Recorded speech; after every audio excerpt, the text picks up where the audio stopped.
Ayun. Okay. So, yun na nga. Nilagyan ko siya ng ano. Ito yung installation ng mini driving light ni Pugi. Ito, nilagyan ko nga siya ng relay, left and right. So, bali, dalawa yung aking ginawa dito. Ayun, pwede na nating testingin. Sir, pa-testing nga. High. So, ayan yung high niya. Yung liwanag. Low. Ayan. Ang low niya.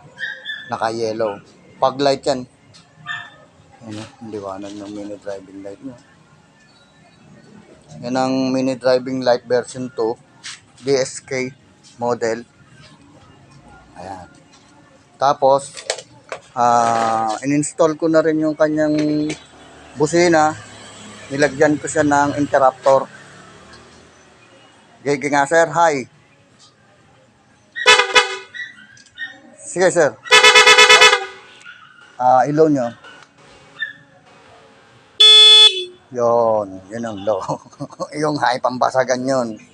Yun ang malupit dun eh. So, yun na nga.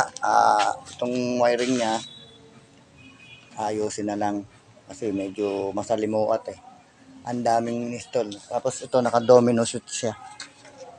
Ayan, domino switch. Ang kinabit ko, yung dual na.